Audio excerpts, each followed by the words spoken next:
முதல்ல என்ன சொன்னாங்க, இவிஎம் சரியா இல்லாதனாலதான் கட்சிகள் தோற்கின்றன. அது அந்த ராகுல் காந்தி அவர்களுடைய அதே வழி.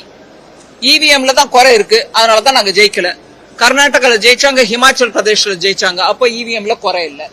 ஏன் டிஎம்கே இங்க ஜெயிச்சிச்சு, அப்ப இவிஎம்ல குறை இல்ல.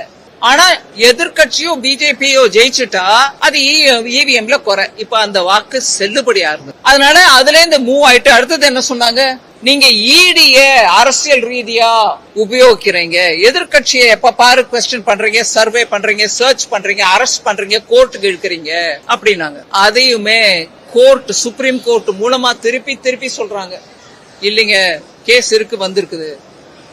FATF இன்டர்நேஷனல் ஆர்கனைசேஷன் இருக்கு, ஃபண்டிங் ஃபார் டெரருக்கு எகெயின்ஸ்ட் பாடி. அது financial action against terror funding. அவங்க சொல்றாங்க இடி ஆக்ஷன் எடுத்ததுனாலதான் நிறைய இந்த மாதிரி ஃப்ராட் பண்ணவங்களோட சொத்தை அபகரிச்சு லாஃபுல்லி எடுத்துக்கிட்டு அதை ஏலத்துல விட்டு அதுல இருந்து வரக்கூடிய பணம் பேங்குக்கு எங்க கடன் வாங்கி அவங்களை ஏமாத்தினாங்களோ அந்த பேங்குகளுக்கு திருப்பி போய் சேர்க்கப்பட்டது. ரெஸ்டிடியூஷன் அது நடக்குதுன்றத உலக அளவுல இன்னைக்கு பிரேஸ் பண்றாங்க.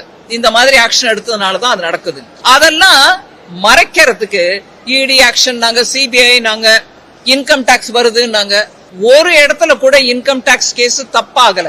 கோடி கோடியா வச்சிருந்த பணமும் தங்கமும் இன்னும் இல்லாத சொத்தும் எல்லாம் வழியில வருது. அதனால அதை கண்டா பிடிக்கல. சரி, இதெல்லாம் சொன்னாங்க, அதுவும் ஆயிடுச்சு. இப்ப அதனால அடுத்த ஸ்டேஜ் SIR தப்பு, இங்க வரக்கூடாது, செய்யக்கூடாது. தேசத்துல 13 தடவை நடந்திருக்கு. அந்த SIR பத்தி அப்ப ஒண்ணும் சொல்லல, இப்ப சடனா வராங்க இவங்க.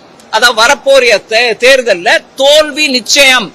அதனால இப்போல இருந்து அங்க ராகுல் காந்தி ஹரியானால போய் சொல்றாரு, பீகார்ல எலெக்ஷன், ஆனா ராகுல் காந்தி ஹரியானாவுக்கு போறாரு, அங்க போய் சொல்றாரு இல்ல இவ்வளவு ஓட் சோரி நடந்திருக்கு.